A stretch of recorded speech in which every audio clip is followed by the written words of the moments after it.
Hello, everybody, to the AEW Rewind podcast. My name is Shawn Long, And I'm Justin Bradley. and today we're going to talk about Night 2 of Fyter Fest. And a great show tonight again. AEW continuing to deliver a little bit of a bad and I wouldn't say bad, but an underwhelming main event there. But overall, the show was really enjoyable and it flew by for me. To me, it wasn't really like a bad main event, but it was just kind of like you felt like you could do more about it. We'll talk about that later. Yeah, we'll talk about it later. So the very first match on the night was the tag team title match that was added in to cover for the AEW title match, which is pushed off to next week. Is the title match between Kenny Omega and Hangman Page against Private Party. And this was a really fun match. I really liked it. I kind of figured Private Party wasn't going to win this. Yeah, to me, there was no way they were going to win. There were a lot of cool spots here. Mark Quinn, Private Party kind of had a slow return after, Corona, and they started to return. They had that match at Double or Nothing, wasn't too great, And then they had another match. I'm trying to forget it. I'm blanking on who they faced. Was it Butcher and Blade? Oh, Proud and Powerful, yeah. I think. And, those two matches, kind of were like, well, where's the Private Party we saw in the beginning of the show with the Young Bucks, that feud and all that stuff? And it seems like they're finally starting to, get back to where they were. I'm surprised they haven't gotten any farther right now because they started off really hot beating the Young Bucks, and it was about their first, I think it was the Fellas televised show on Dynamite, and so far they haven't really gotten too far. Yeah, I think it's smart though that they didn't, give them the belts or anything. They're still new. They're not new, but they're still growing with the fans, and they're good. They're a talented tag team, and they obviously have Matt Hardy in their corner. I think they'll be tag team champions in AEW at one point, but I don't think. Yeah, I think it's too early for it right now. Yeah, I think it'll happen eventually. We have good spots in this match, like Kenny Omega did the you can't escape thing, but he used it to take out both members of Private Party at once. Yeah, Kenny. Oh my gosh, he's a great man, and I really hope he gets to be able to go on a nice singles run and show everybody, because people have been kind of down on Kenny Omega for some reason. They're saying he's not the Kenny Omega he was in Japan. Maybe it's just because he's been doing these tag team matches. Yeah. But I think people are I don't know. I really like Kenny. I know how talented he is, and I think he's doing really well so far in AEW. Obviously, he's not, the champion. I think they were kind of scared to push him because that would be obvious. I think they were kind of scared to do that. That's why I don't think they went that route. But he's an amazing wrestler, man. One of the best. Yeah. I know. Another, spot to note is there's a counter that the Private Party did to the Buckshot Lariat, where I think it was Isaiah came in, and then Hangman kind of did the silly string thing where he went over him and then flipped back to over the rope again. Yeah, they're crazy spot there. That was the first time I ever seen Hangman do that before.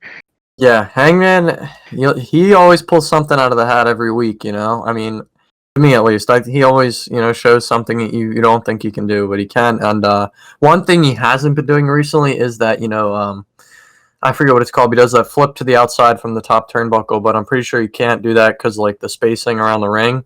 That's a big weapon in his his moveset, and he hasn't been able to use, so... people are going to forget about that too, and whenever they're able to do that spot again. Yeah. So, of course, Omega and Page get the win with hitting the last call. And to me, there wasn't really any doubt. Yeah, I mean, they're good at... Private Party's really good at selling moves too. But yeah, I mean, the great showing from Private Party, probably, in my opinion, it was their best showing since, Corona, the whole thing started. Yeah, to keep them active. Yeah, and it'll be interesting to see where they go next with these belts, and then obviously with Private Party because they have Matt Hardy on their side. Yeah, you have to see who is going to be the next challenger for them. Yeah, it'll be interesting. I honestly don't know where they could go. Obviously, they could go Lucha Bros, and all. I mean, we'll get into that match, but there's some teams in there obviously that can get a shot. Yep. So it'll be interesting. So the next match on the night was Lance Archer against Joey Janela. And I'm a little biased towards this match because I really like both wrestlers. I'm a really big Joey Janela fan, and I like Yeah, Lance a both these lot. guys are great. So, I mean, maybe it wasn't as good as I thought it. People like maybe to me it was better than some people thought, but I thought it was a really fun match. Janela's always willing to take a spot. He just doesn't care, and I respect a lot from him. There's like Obviously, that. Like at that's first, like Joey Janela was like, and everyone's wondering like, "Where's Sunny Kiss?" Well, we find Sunny Kiss being carried to the ring by Lance Archer. yeah, which we'll get into Yeah, when we talk about Cody. But yeah, I mean, fun match here. Kind of just got the point across. Janela got some offense in, but Lance is just yeah. everybody Janela dies. tried his best to take him out using basically anything he could. Yeah. So And there's some spots where yeah. Janela were like sold like death for some of the moves that happened. Like he got thrown to the corner at one point, and he like sold it like crazy. Like he was like like flopping everywhere like ragdoll. Yeah, Chanel is crazy, man. As we talked about before when we talked about with him and Sonny as a team now, Janela, was at the top of AEW for the beginning, and then he slowly kind of fell off. Not fell off, but he slowly went down the chain. And I really hope he does get a TNT title shot sometime soon. We've seen Cody and him wrestle before recently, actually, and it was a pretty fun match. But, I just really hope this doesn't bury Janela again. I don't think this really did bury him, but I hope he's still, around in a good way. Yeah, because like some spots like where Janela countered the blackout, but he countered it with like an elbow drop. Mm-hmm. Like I thought that was really creative. Yeah, he's really creative, talented. He's really good with his character also. Does a lot of fun stuff with the camera, like he'll talk to the camera and stuff like that. But Archer's been doing that a lot as well. yeah, and they had that really cool. They have that really cool spot with the camera in the corner. Yeah, With Archer. He's really taking use of that. Yeah, that's really fun. They're trying to think of things to do to change it up every week with what they have to do with right now. So, I mean, it was a fun match for me. There were a lot of cool spots here. But obviously, Lance is just Lance, so he's gonna win. Yep. And Lance Archer got the win after earlier in the match. Janela set up a table on the outside, which came back to bite him by getting put through the table with the blackout for Archer to get the win. Yeah, and again, another thing is like, where does Lance Archer go from here? Does he go to the TNT title? Like, what? I mean, does he face Cody again? I don't know. So we'll have to see what happens next week. Yeah. Yeah, we'll have to see because after next week, I don't think they're doing another special Dynamite that I know of.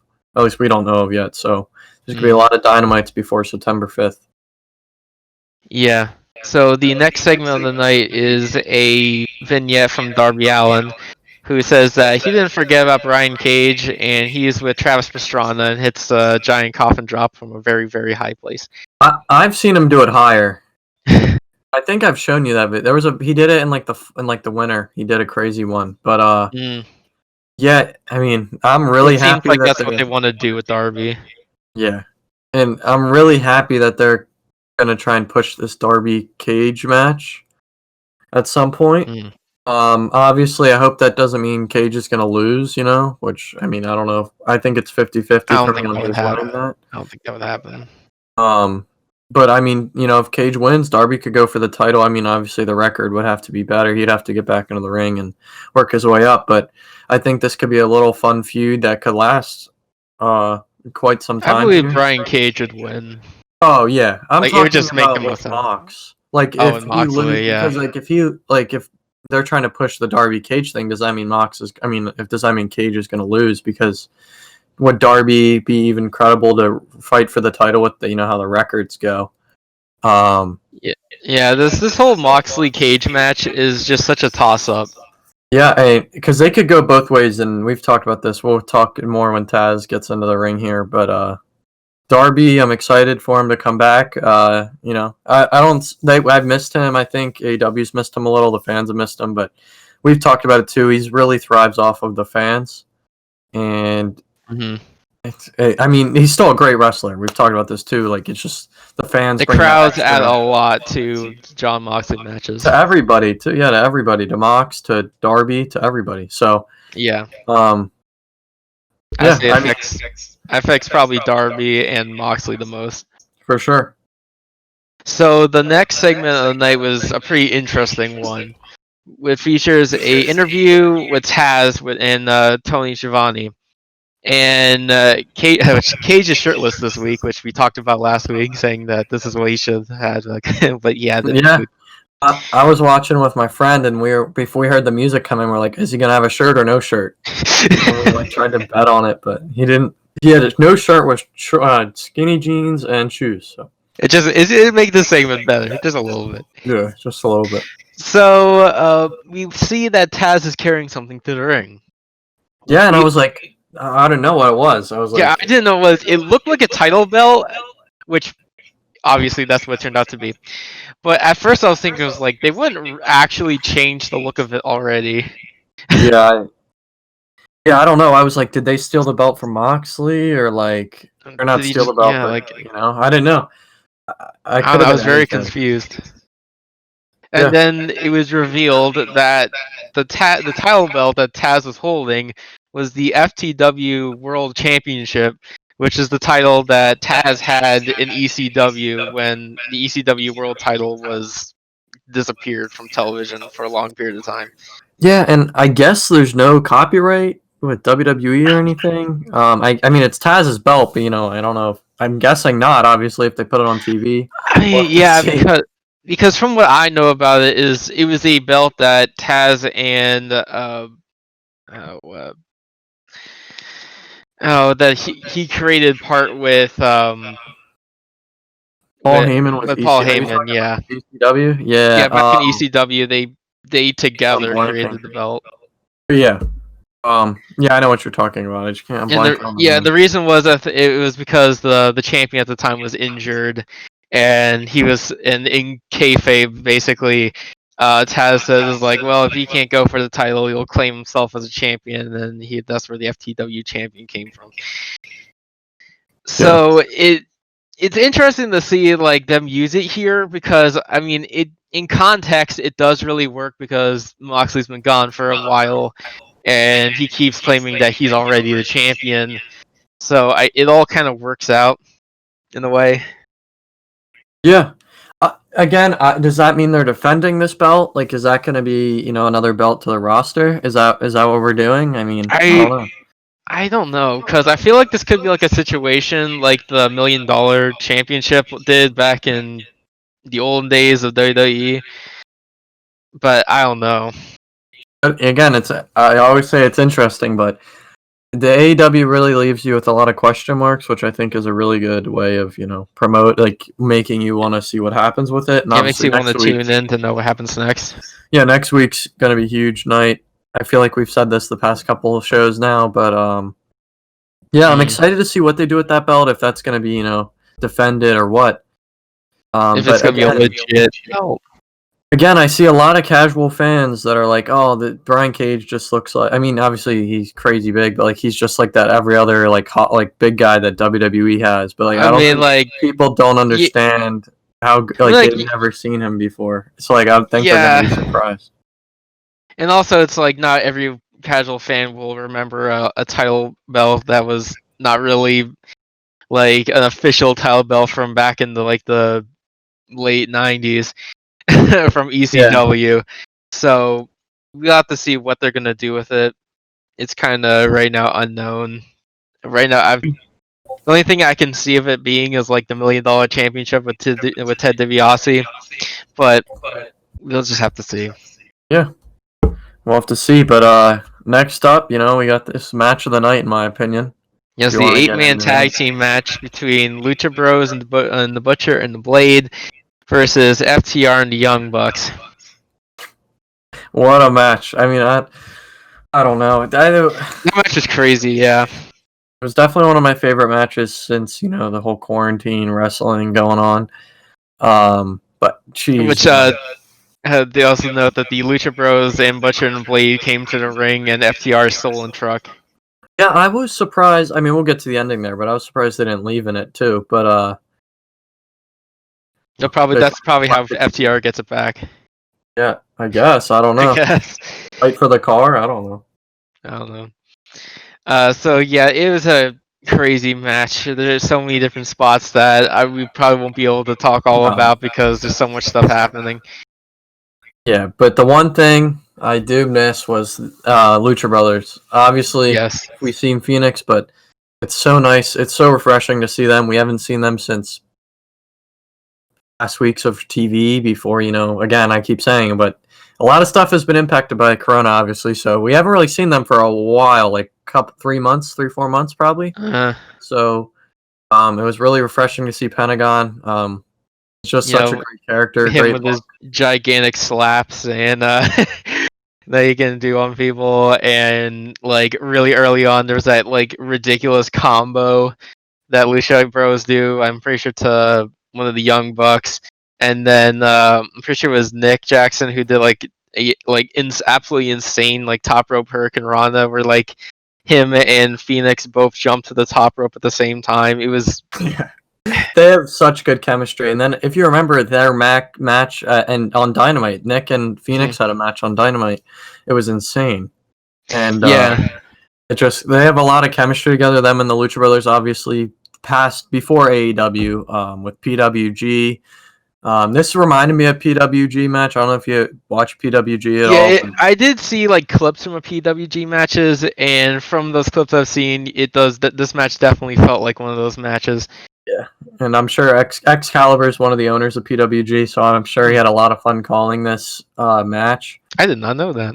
Yeah, he's one of the founders of it. So, yeah, that's how he has a lot of connections. I'm sure he has a big part in bringing some wrestlers in because he has he's had some of the best wrestlers in the world in that indie, the top indie company. So, Yeah. Yeah, I'm sure he had a lot of fun calling it. I mean, we'll get in that one. Canadian Destroyer. Yeah, the Canadian Destroyer into the entire crowd of people on the Outside of the outside. ring. Yeah. Oh my god. And at one point where FTR and the Young Bucks kind of like each member of each team kind of did like one of FTR's moves, like they did the Wheeler and Nick did the Goodnight Express, and Nick and Dax used hit the spike pile driver and well in the match. Crazy spots. There's spot.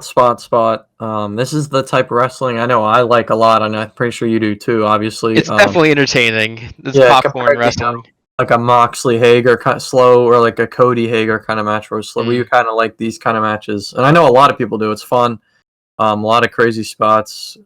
Like there's that part where the Young Bucks and FTR tag like each member into the match, and then they did that like I don't know how to describe it, but I wrote it down in my notes as a multiple attack thing.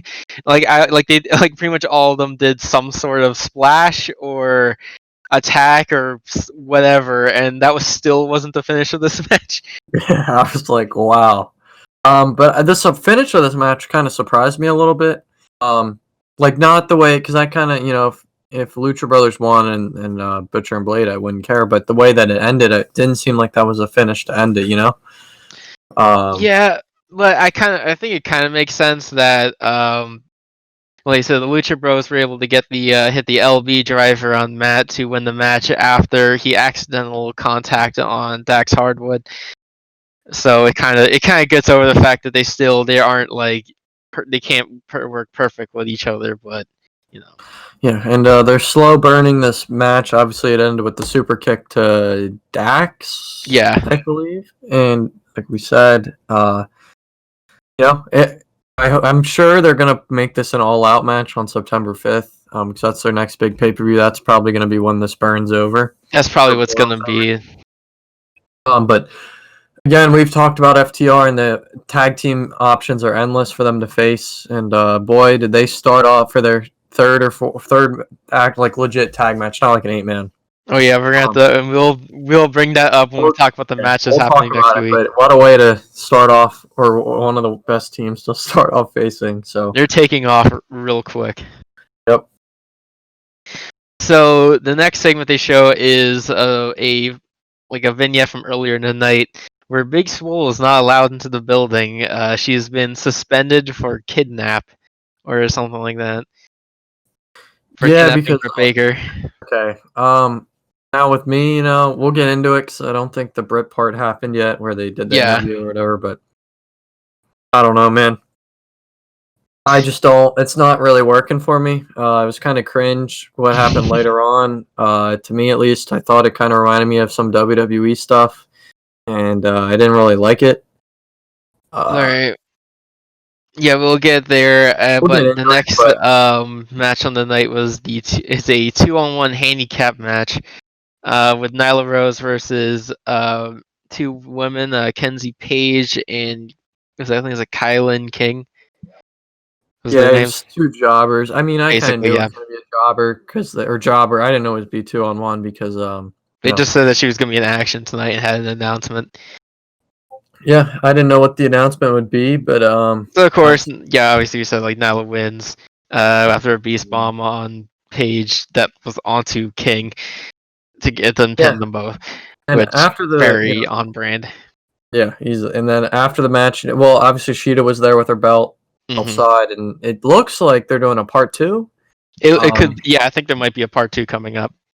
which would be fine with me. Yeah, because I that was just one of the don't. better women's matches. I just hope they don't rush it. I hope they put this on All Out. Yeah, I think it should be an all-out match. Just let it burn. Give it a month. It Let seems like that's Nyla. what they're gonna do out with the announcement. Yeah. So with the announcement, she's got a manager apparently because everybody else has one, and the manager's a former champion. Yeah, I think that's what basically was said. People said it was Vicky Guerrero, but I correct don't me. think that's I gonna don't think happen. Vicky Guerrero is a former champion. So Vicky Guerrero is I not a know former champion. I'll tell you um, that. I hope it's. I don't think it's gonna be Kong.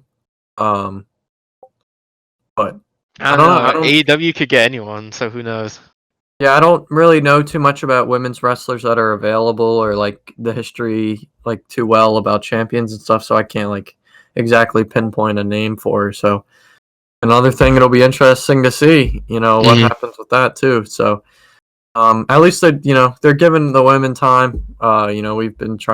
We've been saying they're kind of in a tough spot right now. So hopefully Mhm. travel restrictions get lifted and soon. I don't know if they will, but they're working with what they have. So and that's all you Mhm. can really ask for. So the next segment of the night is they show a vignette from in the trainer's room where Cole Cabana is getting help with a big bruise, like a really And big that's bruise. legit. I saw on Twitter that a report, I think it was Brian Alvarez or something, said that that's a legit bruise. Like that Mhm. wasn't fake. That wasn't makeup or anything. So in And that, yeah. It looked yeah, like and it seems like how they're doing it, they're like saying that he was attacked, but they don't know who it is. I think I'm not yeah, and sure Cole, exactly what was yeah, said, I don't know. But it looks like but he was Cole, he was still able to be in the match that was on the night. yeah, um, yeah. I mean, Colt again. I'm not the biggest fan of it, but it's given the Dark Order something, and I think they're having a lot of fun with it. And I think Colt, I'm not the biggest fan of Colt. He just doesn't do it for me. Hmm. I can see why we've talked about this too. Um, but You it's wanted a story, fun story. I mean, I can't complain about it. It's an interesting story they're going because they show late that at the end of the segment they pointed out that when Brody left the training room, Colt called Brody Mister Brody Lee. Yeah, So and they're thinking maybe he's getting close to really joining. yeah, and I don't know if you saw, but after the show or like late last night, Colt Cabana has a new shirt, and Hmm. it's called Colt Cabana, but Like Colt Covana. and that has like the inner circle logo with like his colors and stuff, and then Hmm. the O is kind of like shaded out, so it looks like a U, but it's actually an O. Hmm. But it's a really cool shirt. So the next match of the night was the Dark Order, Stu Grayson, Brody Lee, and Colt Cabana versus SCU. And I thought I this mean, was an alright match. it was all right. I mean, I just saw FTR and that whole 8-man tag, and I was like, all right, that was amazing. Like, I mean, if this This was match more was of a probably, straightforward tag team match. yeah, it's hard to compete with that. Um, I don't know. Also, SCU is just kind of not doing it for me either. I know Scorpio Sky's doing his singles run now. Obviously, this is kind of just like he's still in SCU, but he's going to be focusing more on singles stuff. But Mm. I think also SCU is another team that relies on the crowd. Definitely. Heavily, especially Definitely. Christopher Daniels and Frankie Kazarian are kind of getting older now, and they're slowly getting towards the end of their wrestling careers. But yeah, I don't know. Yeah, I do have to I say don't is know how like to the explain. match didn't really do it with me that much. It's kind of hard to explain why I didn't exactly do it. Like I don't know if it's just it needed like maybe a little bit more energy to the match or something.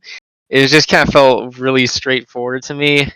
Like it was just kind of like just a tag team match. Like I don't know how else to explain it. It's kind of like I don't know. It just felt like a filler kind of thing. Obviously, you had a little storyline there with Colt, but Yeah, and he seems like he wants to celebrate his victories, but the Dark Order kind of just want to keep it to business. also really cool that all they're continuous or the Dark Order stand like whoever's not wrestling stands on the ramp Hmm. and they watch it. Gives it a cool little feeling there, like a eerie feeling. It'd be good to see just Evil Uno and Stu Grayson team up again in a Yeah, I'm match. really excited to see them wrestle again. Whenever that time comes, I think FTR and them could have a fun match. I mean, the tag teams are endless Mm.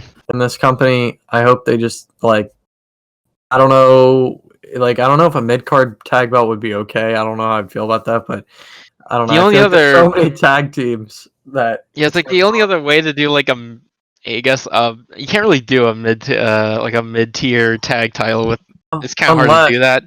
But the only other way for me in my mind to do is just like a trios title. But I don't know.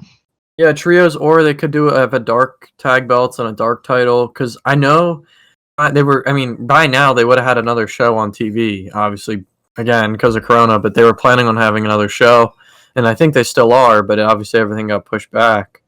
So maybe they add a title there. I don't know if it would be tag, but I think they got to keep the tag teams that they have right now, and not try and add any more or combine any team people to make tags anymore. I think they have enough, and just be smart with it. Hmm. But So of course we said the Dark Order win the match after Brody Lee hitting the discus lariat, and they let Colt Cabana make the pin again this week. and he was kind of confused a little bit, but then Mm. he won, so he wasn't too upset. But Yeah, yeah, I don't know. I don't. I don't I know don't what they're know where gonna that do. story's gonna I go. don't. I don't know where it's gonna go. So I'm sure we're gonna. Do they have a match next week at all on Fight for the Fallen? No, I not forget. not that you have As of announced now, yet. So um, I'm sure Which they'll be on Fight for the Fallen at some capacity though. So maybe. hope to see. So we after this we have the announcement of the matches that are gonna be happening next week for Fight for the Fallen. We have we announced that there's gonna be a Cody is gonna defend the TNT title, which on the show they said was gonna be an open challenge, but then on Twitter they announced it's gonna be Sunny Kiss.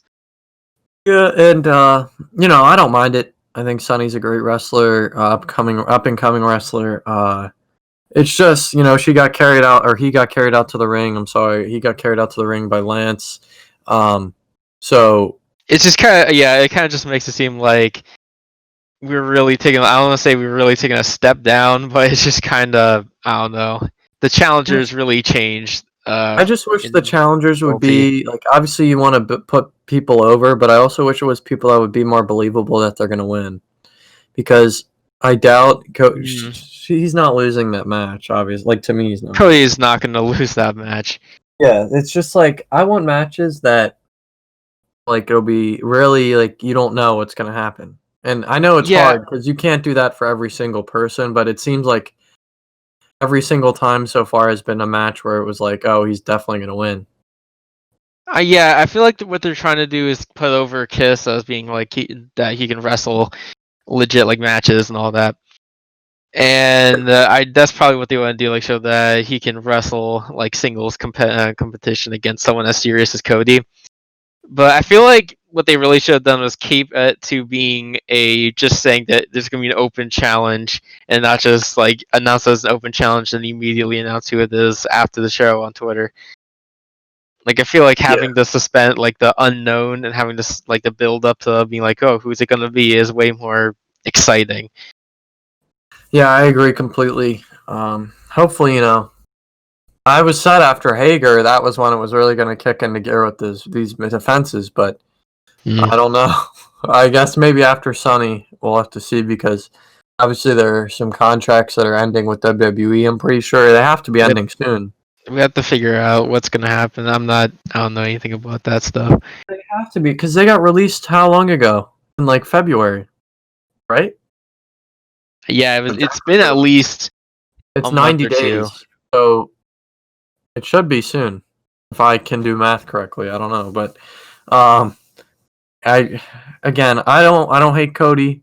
I like Cody. I just think they could be doing a lot more with this title. Obviously, they can't do a lot of stuff right now with this with what they have to deal with. Yeah. Um, but yeah, I mean, Mm. again, Cody did say on Twitter yesterday. Someone asked him about the belt, and he said it is being finished. They don't know when it's gonna be, here. But he says he thinks it's gonna look really nice. So hopefully, at least the belt looks We'll somewhat have to more see. legit. Yeah.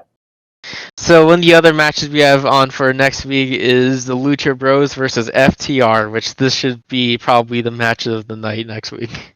100%. I mean, who knows? That Who 6-man knows? tag, which we'll get into after this one that they announced. But But this yeah, could be really close.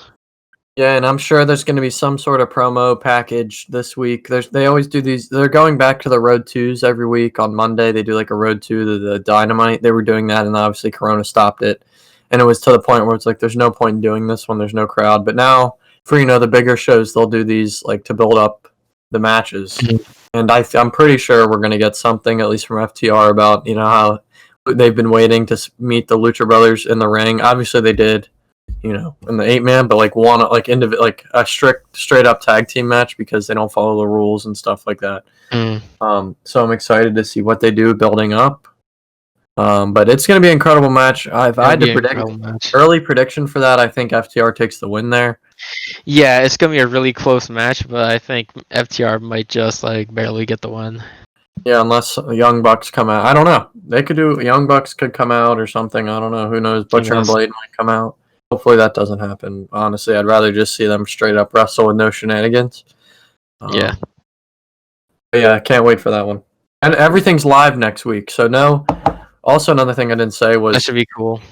All these matches were recorded, obviously, and their results were leaked. So I was trying my hardest to avoid them. But like, I would look at. I avoided all of them. I looked at a tweet on Twitter. I really didn't look for it. AEW tweet, and the first reply that's there is obviously spoiler. So I quickly had to I saw like the one spoiler of the one match. I forget which one it was, but other than that, I didn't get spoiled. But it's live next week. Anything can happen. It's it's gonna be nuts.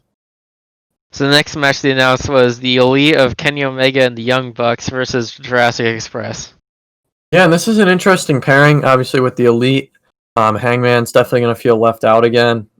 This could build something with that. And I think this is a dream match, honestly, for the company because I don't think they've ever really faced each other yet. No, I don't think they have. So it's a really fun pairing. A lot of everybody's fan favorites are in one match, basically, except maybe people like Marco. But what I'm saying, like people really like Luchasaurus, Jungle Boy, and then obviously Young Bucks and Kenny. So it's gonna be a really, really fun match. I'm sure of it. Mm-hmm. And, it'll be interesting to see what they do with the Elite and Hangman because I'm pretty sure something's going to happen. And of course, the last match of the night is Jon Moxley versus Brian Cage for the AEW title. Oh my! How did I forget about? I honestly just forgot about that. And that's going to be live. So I'm honestly happy that Mox didn't go this week because I'd rather see it live and everybody not get spoiled and that kind of thing. So I'm happy that happened. Honestly. Obviously, I'm not happy she got corona, but I'm happy they pushed it back and we're safe about it. We don't run a sloppy shop. So, yeah, excited for that match. Going to be a fun one. I honestly don't know what's going to happen. That match could literally anything can happen. And whatever is going to happen will definitely change basically how the entire show is going to run for the next month at least. Yeah. So the next segment of the night was the one that you're kind of alluding to earlier that you were definitely not excited for. I was excited for it. I was really excited. Oh no! They were talking about Big Swole in the disguise to get Baker. Okay, well the next two segments I guess weren't the greatest. So yeah. Yeah, so Big Swole kind of gets in disguise to get at Britt Baker, which I didn't like really see the entire segment happen. But all I know is that towards the end, Swole throws a piece of paper, hits Britt Baker, like guess like on the nose, and they say they're like her nose is broken. Yeah, yeah, I don't know, man. This really didn't. It was just really cringy. Like, this is why, like, that's the kind of stuff that I turned WWE off for, and that's why I stopped watching WWE. I don't know. I feel they're just trying to get over that Britt Baker's just very extra. I get it. But to me, it just, I don't know. Like, they could have done something else other than a piece of paper, you know? I think they could. I don't know. Mean, they can't really do too much because he still is legit hurt. Yeah. Yep. I don't know. It's just a segment that it is what it is. My thing is, like, it's just kind of getting old now because obviously she's there every week. I think, she shouldn't be there every single week. I wish she was there, like, every other week, Because to me, it's just getting stale. Because if she can't wrestle until September 5th, you're telling me we have 5-6 more weeks of this, So, I don't know. I don't know how to do with this to keep it. It's fresh. tough for them to build like a match or whatever out of like they can't actually really do anything because of Britt Baker really being hurt. Yeah, it's a tough situation. I just wish I hope Britt Baker breaks her nose, her nose is broken, quote unquote, and then she takes some time off. Again, not time off, but just time off of TV. So I don't know. I think they could do better with this though. So the main event match of the night is Orange Cassidy versus Chris Jericho. Honestly, I thought this was gonna be like other than the FTR match, I thought this was gonna be my second favorite match, but honestly, I liked the tag team championship match more than this. I feel like it was a good wrestled match, but the only problem I had with it was that I feel like it was way too much of a regular match feel to it. Yeah, I don't know. It just felt like not Orange Cassidy kind of style. Like obviously, I get he was pissed off, because of what was going on. So he goes, I don't know. They tried to make like an Orange Cassidy match be a serious knockdown, drag out singles match. Like, the match that he had with Phoenix before Double or Nothing was incredible, and I was expecting. Obviously, Chris Jericho can't do the things that Ray Phoenix does, but yeah, you mean the Pac? Oh no! Well, that was a Revolution, but he Ray Phoenix like a couple weeks before Double or Nothing. I don't know. It was crazy match. Yeah, I think. Yeah. It was a really crazy match, but actually, yeah, obviously he does the best with the guys who can hang with him with I guess you say agility wise. Yeah, I just know Chris Jericho. We all know how funny he can be, and I thought they took it a little too serious building up. In the match, I think it's also taken a little too serious. Yeah, I really wish I think there could have been a lot of funny spots in this match that they didn't do. I like the idea of him doing he did the lazy kicks, but then he used it to bait him into hitting a super kick, trick him with that. Yeah, I think that's a good idea. Again, I didn't hate the match. I thought it was a solid match. But I thought maybe I was overhyping it. But yeah, I guess because of overhyped ourselves with this match, just because we really like the people involved. Yeah, and I know Chris Jericho came out with obviously everybody except for Hager because he's suspended, and coincidentally Sammy's suspended as well. So it's just him with Proud and Powerful with orange juice. They came out with orange juice. Use the Mad Ball during parts of the match to get over. Aubrey, though. Yeah, Aubrey had to slide into the the puddle of orange juice that was left. Oh man, that would not be fun. I don't think. Yeah, she had slide into the puddle of orange juice to count the pin at one point. And she was so into it that she didn't even know she did it until a couple seconds after she looked at herself and she was like, "Oh my god." She was so into it, she didn't even think about it. Yeah, that's why I thought immediately when she slid into it. I was like, oh no, the orange juice, it's gonna stain. But I'm sure Tony Khan can get her a new take it to the referee. washers. Yeah, sure he has But, somebody to do that. yeah, there's a lot of like the usual Cassidy spots in this match. They had a lot of different modified pins that he tries to utilize to get the upper hand in the match and reverse certain moves. In the end, Jericho wins after hitting the Judas effect, Yeah. which I felt like it kind of came out of nowhere. But I feel like that's how it is every time he uses that move, really. Yeah. I mean, it was a solid finish there. I didn't think they could have done better, like I've been saying. Yeah, I don't It really was know, just too. man. It was a little too serious. It really was like taking a Orange Cassidy match and making it into a knockdown, drag out, serious wrestling match, which I And feel then, like is not his thing. and I don't watch NXT, but for me, if I see Adam Cole and Keith Lee are fighting for the title on their main event compared to this, I mean, like if I'd tune in Chris Jericho, but like if I had to choose, I probably would choose the other one. The other match with That's Keith a Lee good and Adam point. Cole. Yeah, like Uh, after knowing how everything went, it's just kind of like, man, the other match actually kind of looks pretty good right now. yeah, I mean, I saw the spoiler for that, Oh yeah, I saw the spoiler too.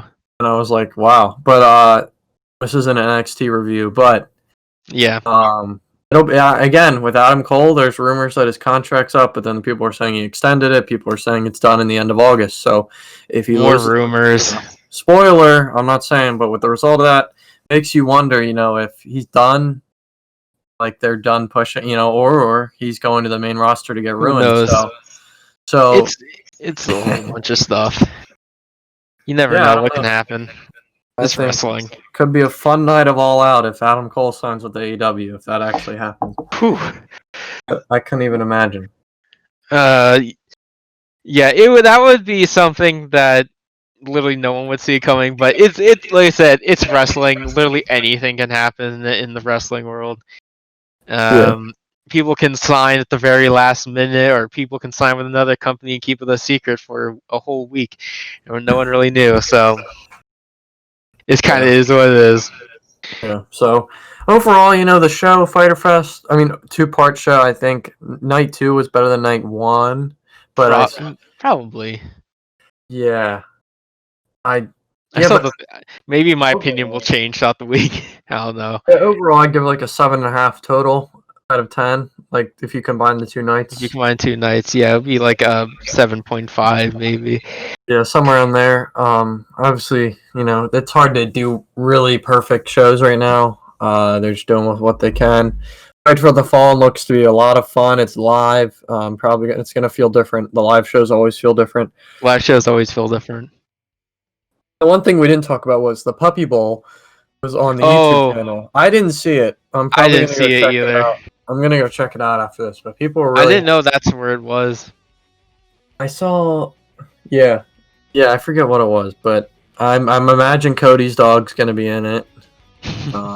Because Cody's dog's probably gonna win the belt. I mean, his dog is pretty big. I don't know if they're able to compete with some of the other dogs I saw that were in the commercial leading up to it. It's like Marco Stunt dogs in there, but yeah. I mean, it was a fun show. Excited for next week. I feel like I say this every week. AEW is always putting on pretty good shows. I just hope, I'm excited because the main events have kind of been bad for me recently. The last 2 weeks, because you had Cody and Jake. Wait, did Cody and Jake Hager main event? No, they didn't main event. Last week's main event was the Best Friends and and that was kind of Hangman it wasn't amazing, but it wasn't as good as it could be. So I'm sure Brian Cage and Mox are gonna tear the house down. Yeah, you really know that Cage can do incredible things, and you'll bring him to that match. People are gonna be very, very surprised that the people that don't know about Brian Cage. So I'm sure they're gonna have some crazy spots lined up. Yep, so that's going to have to do it for this week's episode. My name is Shawn Long. And I'm Justin Bradley. Make sure you tune in next week with us for Fight for the Fallen.